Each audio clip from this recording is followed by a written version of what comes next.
Dubai کی جھلسا دینے والی گرمی اور شیشے جیسی بلند و بالا عمارتوں کے درمیان ایک ایسا یادگار بھی موجود ہے جو شہر کے نوجوان اور جدید چہرے پر ایک بہت بڑا داغ بن چکا ہے۔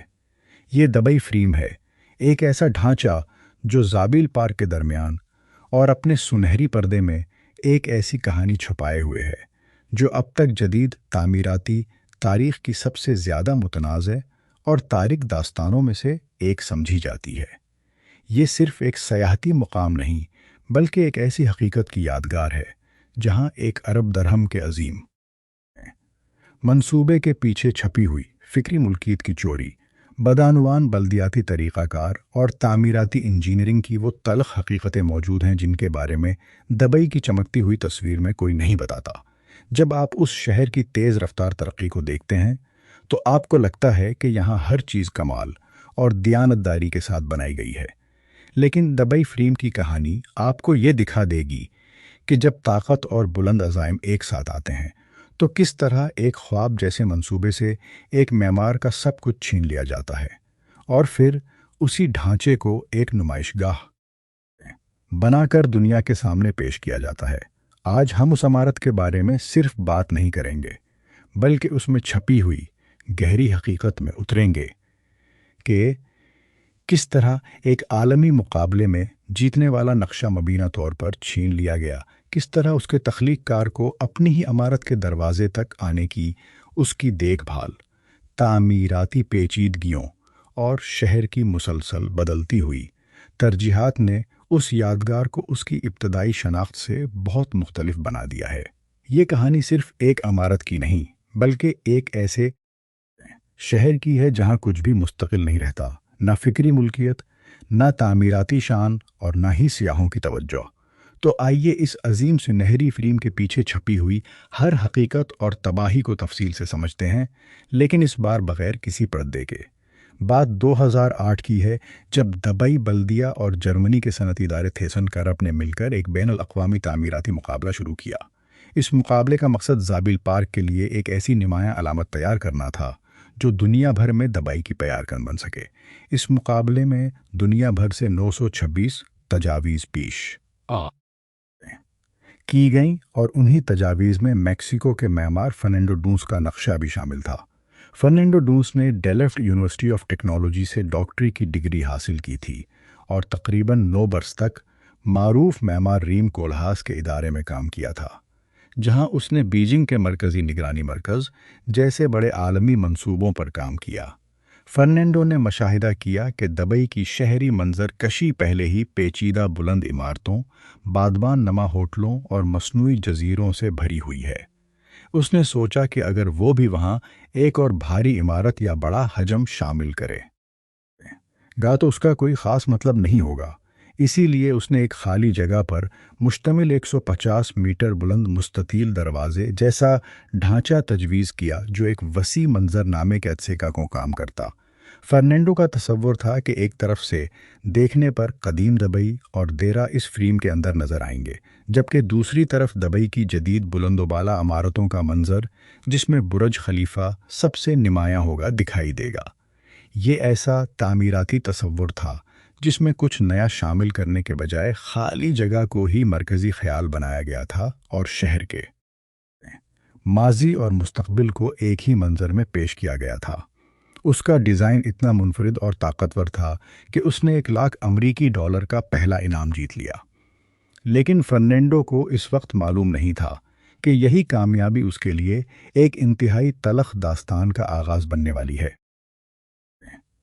مقابلے کے اصولوں کے مطابق جیتنے والے معمار کو اپنے تخلیقی کام کے فکری حقوق برقرار رکھنے تھے اور منصوبے کی تعمیر کے دوران اسے نگرانی اور رہنمائی کا کردار بھی دیا جانا تھا۔ لیکن 2013 میں جب بلدیاتی معاہدے پیش کیے گئے تو حکام نے فرنینڈو سے مطالبہ کیا کہ وہ اپنے تمام قانونی حقوق سے دستبردار ہو جائے، صرف ایک مشاورتی کردار قبول کرے اور اس بات پر رضامند ہو جائے کہ وہ تعمیراتی مقام پر کبھی قدم نہیں رکھے گا اور نہ ہی عمارت کے تخلیق کار ہونے کا دعویٰ کرے گا۔ یہ مطالبہ دیکھ کر فرنینڈو حیران رہ گیا جب اس نے اس معاہدے کو مسترد کر دیا، کیونکہ اس کے مطابق یہ مقابلے کے طے شدہ اصولوں کی خلاف ورزی تھی۔ تو حکام نے اس کے ساتھ رابطہ ختم کر دیا اور آزادانہ طور پر تعمیر کا آغاز کر دیا۔ فرنینڈو کے اصل تصوراتی نقشوں میں تبدیلیاں کی گئیں، ان پر آرائشی سنہری سطحی نمونے شامل کیے گئے اور انہیں تعمیراتی اداروں کے حوالے کر دیا گیا۔ فرنینڈو کے قانونی مشیروں نے باضابطہ طور پر تعمیر روکنے کے نوٹس جاری کیے، لیکن ان کا کوئی نتیجہ سامنے نہیں آیا۔ بین الاقوامی تعمیراتی اداروں سے بھی باضابطہ اپیلیں کی گئیں، لیکن کوئی انتظامی کارروائی نہیں ہوئی۔ پھر 2016 میں فرنینڈو نے ریاستہائے متحدہ کی وفاقی ضلعی عدالت میں دبئی بلدیہ اور تھیسن کرپ کے خلاف فکری ملکیت کی خلاف ورزی کا مقدمہ دائر کیا۔ اس کے وکیل نے عوامی طور پر موقف اختیار کیا کہ کوئی بھی منصف یہ پہچان سکتا ہے کہ یہ فریم ایک انعام یافتہ نقشے کی غیر قانونی نقل ہے، اور اس طرح کسی تخلیق کار کے کام کو اپنے نام سے استعمال کرنا فنون کی دنیا کے لیے انتہائی سنگین معاملہ ہے۔ لیکن دبئی بلدیہ نے خاموشی اختیار کیے رکھی، جبکہ تھیسن کرپ نے بھی کسی قانونی ذمہ داری کو قبول کرنے سے انکار کر دیا۔ یہ مقدمہ کبھی مکمل عدالتی فیصلے تک نہیں پہنچ سکا۔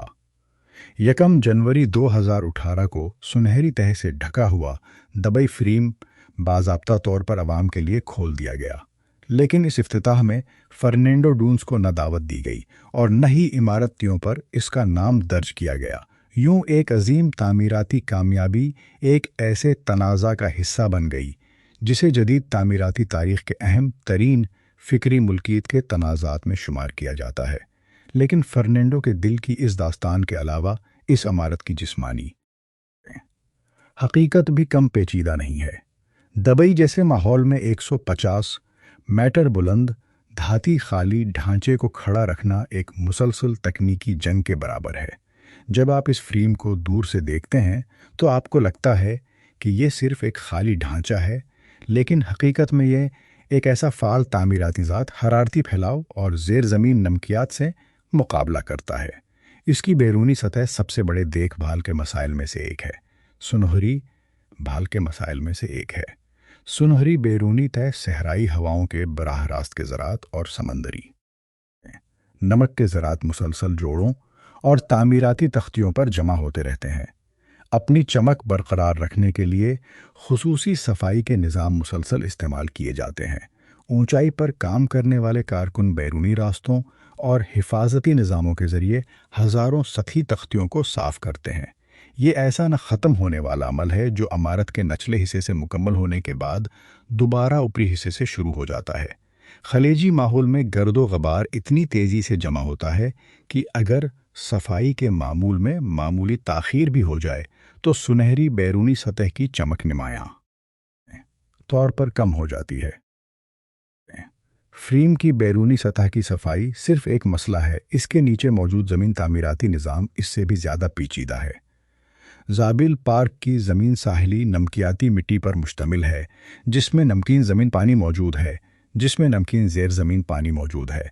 اس پانی میں ایسے کیمیائی اجزاء پائے جاتے ہیں زیر زمین کنکریٹ کے ڈھیروں میں داخل ہو کر فولادی سلاخوں کو زنگ لگانے کا شروع کر سکتے ہیں، جس سے وقت کے ساتھ کنکریٹ اور فل لگانے کا عمل شروع کر سکتے ہیں۔ افسان کے ساتھ کنکریٹ اور فولاد دونوں متاثر ہو سکتے ہیں۔ ایک فعال برقی حفاظتی نظام استعمال کیا گیا ہے۔ اس نظام میں کم طاقت والی براہ راست برقی رو تعمیراتی فولاد کے ذریعے گزاری جاتی ہے، جس سے زنگ لگنے کے کیمیائی عمل کو کم کیا جاتا ہے اور زیر زمین سہارا دینے والے نظام کو نمکیاتی پانی کے اثر سے محفوظ رکھنے میں مدد ملتی ہے۔ ابتدائی کھدائی کے دوران مسلسل پانی نکالنے والے پمپ چلائے گئے تاکہ کھدائی کے حصوں سے نمکین پانی نکال جا سکے۔ اس کے بعد مخصوص قسم کے کنکریٹ کو قابو میں رکھے گئے، درجہ حرارت پر ڈالا گیا۔ اس کے ساتھ دبئی کی شدید گرمی اور دن رات کے درجہ حرارت میں تبدیلیاں بھی عمارت پر جسمانی دباؤ ڈالتی ہیں۔ گرمیوں میں درجہ حرارت 45 ڈگری سینٹی گریڈ سے بھی تجاوز کر سکتا ہے، جس سے دھاتی بیرونی تختیوں کی سطح اس سے کہیں زیادہ گرم ہو سکتی ہے۔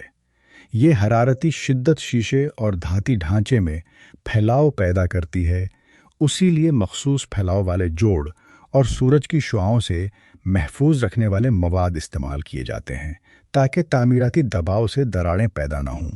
اس کے علاوہ اندرونی ماحول کو قابو میں رکھنے کے لیے طاقتور کی نکاسی اور ٹھنڈک کے نظام مسلسل کام کرتے ہیں۔ اس کا مقصد یہ ہے کہ جب دروازے کھولے جائیں تو باہر کی گرم اور مرطوب ہوا بڑی مقدار میں اندر داخل نہ ہو، کیونکہ اس سے پانی کے بخارات، برقی خرابیوں اور ہوا کے راستوں میں پھپھوندی پیدا ہونے کا خطرہ بڑھ سکتا ہے۔ اس پورے ڈھانچے کی حفاظت مستقل بجلی، فعال برقی تحفظ اور مسلسل دیکھ بھال کے نظام پر منحصر ہے۔ اگر 150 میٹر کی بلندی پر بنائے گئے افقی شیشے کے راستے کے حیرانہ ہو جاتا ہے۔ یہ راستہ دونوں عمودی حصوں کے درمیان تقریباً 93 میٹر کے فاصلے پر پھیلا ہوا ہے اور مضبوط فولادی جال نما ڈھانچے کے ذریعے منسلک ہے، جسے ہوا کے دباؤ کو برداشت کرنے کے لیے بنایا گیا ہے۔ جب صحرا میں ریت کے طوفان آتے ہیں تو خلیج سے آنے والی تیز ہوائیں اس ڈھانچے پر مختلف سمتوں سے دباؤ ڈالتی ہیں۔ تعمیراتی مضبوطی اور زائرین کے تحفظ کو برقرار رکھنے کے لیے ایسے نظام شامل کیے گئے ہیں جو ہوا سے پیدا ہونے والی حرکت کو کم کرتے ہیں اور پھیلاؤ کو برداشت کرنے والے جوڑ موجود ہیں۔ یہ نظام ہوا کی وجہ سے پیدا ہونے والی حرکی توانائی کو جذب کر کے ڈھانچے کی حرکت کو قابو میں رکھنے میں مدد دیتے ہیں۔ اگر ایسے اندرونی نظام موجود نہ ہوں تو طویل عرصے تک مسلسل حرکت کے نتیجے میں شیشے کے حصوں میں باریک دراڑیں پیدا ہونے کا خطرہ بڑھ سکتا ہے۔ اس راستے کا شیشہ ایسی برقی ٹیکنالوجی استعمال کرتا ہے جو زائرین کے قدم رکھنے پر شفاف اور غیر شفاف حالت کے درمیان تبدیلی پیدا کرتی ہے۔ گرم اور مرطوب ماحول میں ان برقی حساسات کو محفوظ رکھنا بھی ایک اہم دیکھ بھال کا مسئلہ ہے۔ اس کے علاوہ ہوا کے دباؤ اور حرارتی قابو کے ساتھ اندرونی ماحول کو مناسب رکھنے کے لیے ایک بڑا ٹھنڈک کا نظام بھی ضروری ہے۔ عمودی حصے کھوکھلی شافٹ کی طرح کام کرتے ہیں۔ صحرائی ماحول میں گرم ہوا اوپر اٹھتی ہے اور ایک ایسا قدرتی دباؤ پیدا کر سکتی ہے جس سے زمینی داخلی راستوں کے ذریعے باہر کی گرم ہوا اندر کھنچ سکتی ہے۔ اس حرارتی اثر کو قابو کرنے کے لیے زیر زمین تکنیکی کمروں میں بڑے ٹھنڈک کے آلات استعمال کیے جاتے ہیں جو اندرونی حرارت کو کم کرنے کے لیے ٹھنڈا پانی مختلف نظاموں میں گردش کرتے ہیں۔ مخصوص بلندیوں پر ہوا کو قابو میں رکھا جاتا ہے تاکہ اوپر اور نیچے کے حصوں میں درجہ حرارت کا بہت زیادہ فرق پیدا نہ ہو۔ اگر گرمی کے شدید اوقات میں ٹھنڈک کا نظام بجلی سے محروم ہو جائے تو شیشے والے حصے کے اندر درجہ حرارت تیزی سے بڑھ سکتا ہے، جس سے زائرین اور حساس برقی نظاموں کے لیے عملی خطرات پیدا ہو سکتے ہیں۔ لیکن اس یادگار کا سب سے بڑا مسئلہ ماحولیاتی اثرات نہیں، بلکہ وقت کے ساتھ پیدا ہونے والی شہری فرسودگی ہے۔ دبئی کا معاشی ماڈل مسلسل تعمیراتی تبدیلی پر قائم ہے۔ عالمی توجہ اور سرمایہ کاری برقرار رکھنے کے لیے یہ ریاست مسلسل نئی بردہ جدید تعمیرات متعارف کراتی رہتی ہے۔ اس وجہ سے پرانی نمایاں عمارتیں آہستہ آہستہ پس منظر کا حصہ بن جاتی ہیں۔ جب یہ فریم 2018 میں کھولا گیا تو اس نے ایک اہم مشاہداتی مقام کی حیثیت سے بہت زیادہ سیاحوں کو متوجہ کیا، لیکن 22 فروری 2022 کو شیخ زائد روڈ پر اس سے تقریباً 5 کلومیٹر کے فاصلے پر مستقبل کا عجائب گھر کھولا گیا۔ یہ بیضوی حلقے جیسا فولادی ڈھانچہ تھا جس پر عربی خطاطی سے عبارتیں لکھی گئی تھیں اور جس کے اندر مستقبل کی ٹیکنالوجی اور ممکنہ ترقیات سے متعلق نمائشیں موجود تھیں۔ شیخ محمد بن راشد آل مکتوم نے عوامی طور پر اسے دنیا کی خوبصورت ترین عمارتوں میں سے ایک قرار دیا۔ اس عوامی توجہ نے شہر کی تعمیراتی توجہ کو بڑی حد تک ایک نئے مقام کی طرف منتقل کر دیا۔ کچھ ہی عرصے میں عالمی ذرائع ابلاغ اور زیادہ قدر رکھنے والے سیاحوں کی توجہ 2018 کے اس یادگار سے ہٹ کر نئے مقام کی طرف منتقل ہونے لگی۔ قیمتوں میں بھی واضح فرق موجود ہے۔ مستقبل کا عجائب گھر فی شخص 149 درہم وصول کرتا ہے، جبکہ دبئی فریم کی فیس صرفتی اعداد و شمار بھی مختلف مقامات کی مقبولیت میں فرق ظاہر کرتے ہیں۔ 2024 میں جاری ہونے والی معلومات کے مطابق دبئی مال، برج خلیفہ، پام جمیرہ اور مستقبل کا عجائب گھر سیاحوں کی توجہ حاصل کرنے والے بڑے مقامات میں شامل رہے۔ دبئی فریم اب زیادہ تر ایک نسبتاً کم قیمت والے سیاحتی مقام کے طور پر خاندانوں اور عام سیاحوں کے منصوبوں میں شامل ہوتا ہے۔ سیاحوں کے تاثرات میں بھی اس تبدیلی کے اشارے ملتے ہیں۔ موجودہ دور کے بعض جائزوں میں لفٹ کے انتظار کے طویل اوقات کی شکایات سامنے آتی ہیں، جو مصروف دنوں میں 1 گھنٹے سے بھی زیادہ ہو سکتے ہیں، جبکہ اوپر پہنچنے کے بعد مشاہداتی راستوں پر شیشے کی خراشیں اور گرد و غبار بھی نظر آنے کی شکایات ملتی ہیں۔ 2024 کے آغاز میں سیاحتی موسم کے دوران ایک لفٹ کے عارضی طور پر بند ہونے کی وجہ سے انتظار کے اوقات میں بھی اضافہ ہوا۔ اس کے علاوہ اندر موجود تاریخی نمائش دبئی کی ترقی کو موتی تلاش کرنے والی ایک ساحلی بستی سے جدید شہری مرکز تک پہنچنے کی داستان کے طور پر پیش کرتی ہے، لیکن بین الاقوامی سیاح ایسی کہانی پہلے ہی ہوٹلوں، ہوائی اڈوں، سفری مواد اور مختلف ذرائع سے دیکھ چکے ہوتے ہیں۔ ایک ایسا مقام جو بنیادی طور پر ایک تاریخی کہانی دکھانے کے لیے بنایا گیا ہو، اور وہ کہانی پہلے ہی بڑے پیمانے پر مشہور ہو چکی ہو، وقت کے ساتھ اپنی ابتدائی کشش کا کچھ حصہ کھو سکتا ہے۔ دبئی میں سیاحت کی معیشت بہت تیزی سے تبدیل ہوتی ہے۔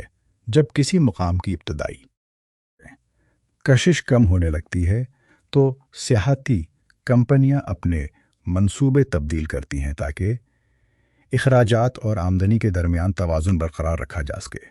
2018 کے بعد کئی برس تک دبئی فریم کو ایک اہم کے سیاحتی بسیں سیاحتی زابیل پارک پہنچتی تھیں اور بڑی تعداد میں سیاح یہاں آتے تھے، لیکن جیسے جیسے نئے مقامات سامنے آئے جن میں شیشے کی بیرونی پھسلن والے مشاہداتی مراکز اور زیر آب گہرے غوطہ خوری کے مراکز شامل تھے، فریم کو زیادہ تر مختصر تصویری مقام کے طور پر استعمال کیا جانے لگا۔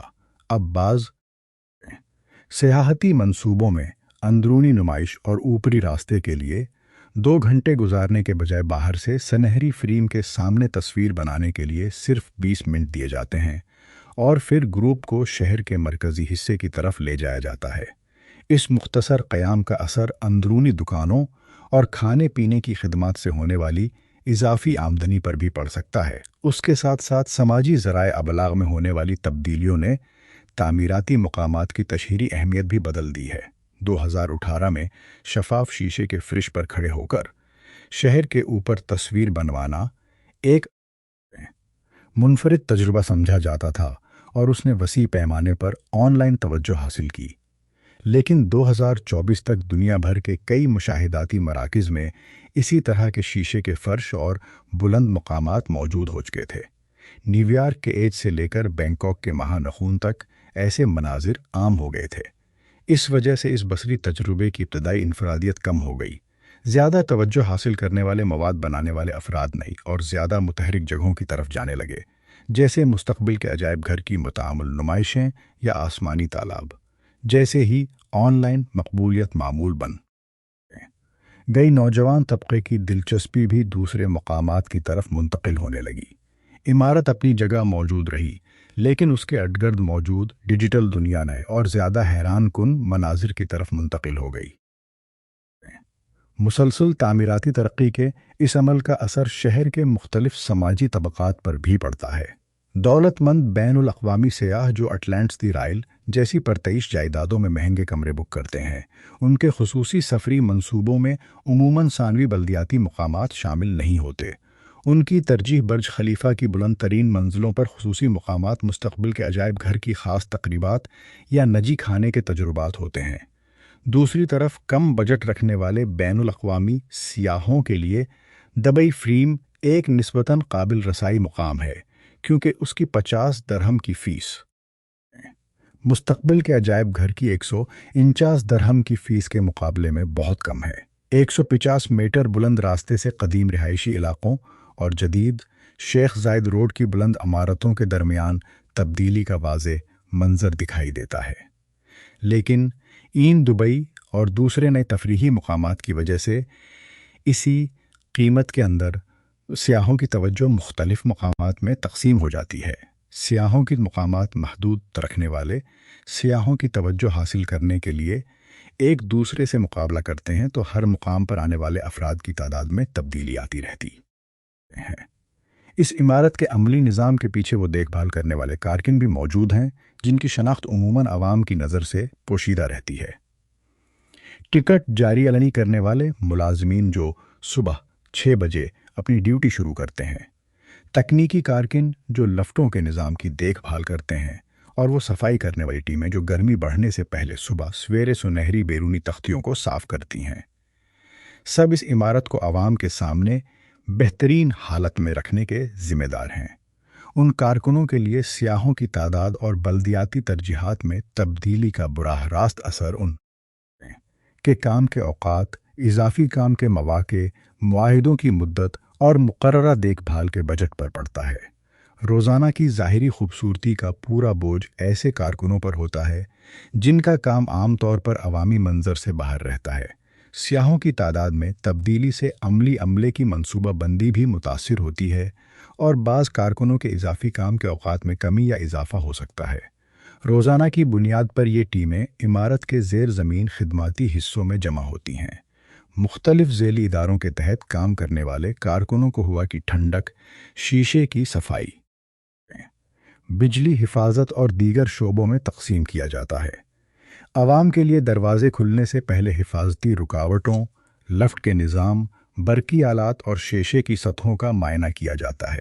صبح کے اوقات میں بیرونی حصوں پر کام کرنے والے کارکنوں کے لیے شدید گرمی کی وجہ سے پانی کی مناسب مقدار، حفاظتی لباس اور حفاظتی بندھنوں کی جانچ ضروری ہوتی ہے۔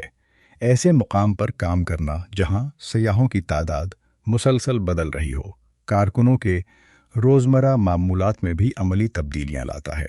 دبئی میں دیکھ بھال کرنے والی کمپنیوں کی طرف سے عملے کی تعداد اکثر سیاحوں کی تعداد کے مطابق تبدیل کی جاتی ہے۔ جب کسی مقام پر زیادہ سیاح آتے ہیں تو اضافی کام کے مواقع بڑھ سکتے ہیں، لیکن جب سیاحوں کی تعداد مستحکم ہو جاتی ہے یا کم قیمت والے مشترکہ ٹکٹوں کا رجحان بڑھتا ہے تو کمپنیوں کے بجٹ محدود ہو سکتے ہیں۔ اضافی کام کے اوقات کم کیے جاتے ہیں، شفٹیں دوبارہ ترتیب دی جاتی ہیں، اور کم افراد کے ساتھ دیکھ بھال کا کام جاری رکھا جاتا ہے۔ سیاحوں کے لیے جو خوبصورت سنہری منظر صرف ایک تصویر معلوم ہوتا ہے، وہ دراصل ایک منظم محنت کے ایسے نظام کے ذریعے برقرار رکھا جاتا ہے جس میں عمارت کی ظاہری حالت اور کارکنوں کی روزمرہ ذمہ داریاں ایک دوسرے سے جڑی ہوئی ہیں۔ دبئی فریم کی وسیع تر تعمیراتی حیثیت کو سمجھنے کے لیے اس کے وقت اور شہر کی تبدیلی کے ساتھ تعلق کو دیکھنا ضروری ہے۔ پیرس، لندن یا روم جیسے تاریخی عالمی شہروں میں پرانی یادگاروں کو وقت گزرنے کے ساتھ ورثے کی حیثیت حاصل ہو جاتی ہے اور وہ شہری شناخت کے مستقل مراکز بن جاتی ہیں۔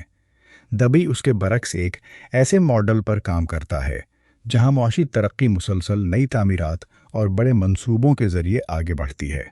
ایسے شہر میں جو نئی چیزوں اور مسلسل تبدیلی سے اپنی شناخت بناتا ہے، وہ عمارتیں جو شہر کے ایک مخصوص دور کی ترقی کو ظاہر کرنے کے لیے بنائی گئی ہوں، وقت کے ساتھ نئے تعمیراتی علاقوں سے پیچھے رہ جانے کا خطرہ رکھتی ہیں۔ دبئی فریم کو شہر کی تاریخی جڑوں اور مستقبل کی ترقی کے درمیان ایک جسمانی رابطے کے طور پر بنایا گیا تھا، لیکن جیسے جیسے شہر مزید جنوب کی طرف پھیل رہا ہے اور پام جبل علی، نئے خودکار نقل و حمل کے نظام اور المکتوم بین الاقوامی ہوائی اڈے کی توسیع جیسے بڑے منصوبے سامنے آ رہے ہیں، وہ مستقبل جسے یہ فریم دکھانا چاہتا تھا خود اس عمارت سے کہیں آگے بڑھ چکا ہے۔ دبئی کریک پر جاپانی معمار تاداؤ اینڈو کے ڈیزائن کردہ تیرتے ہوئے فنون کے عجائب گھر جیسے آنے والے ثقافتی منصوبے اس بات کو یقینی بنائیں گے کہ شہر کی بصری توجہ مسلسل نئے مقامات کی طرف منتقل ہوتی رہے۔ اس کے باوجود دبئی کا مجموعی سیاحتی شعبہ مضبوط کارکردگی دکھا رہا ہے۔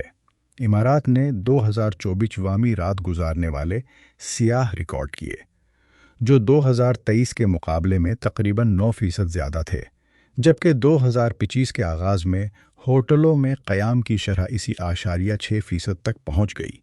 شہر نے سیاحتی طلب پیدا کرنے کے لیے ایک انتہائی مؤثر نظام تیار کر لیا ہے۔ دبئی فریم اسی وسیع نظام کا حصہ بن کر اپنی ٹکٹوں کی فروخت جاری رکھے ہوئے ہے اور خاندانی سفری منصوبوں میں اب بھی شامل ہوتا ہے۔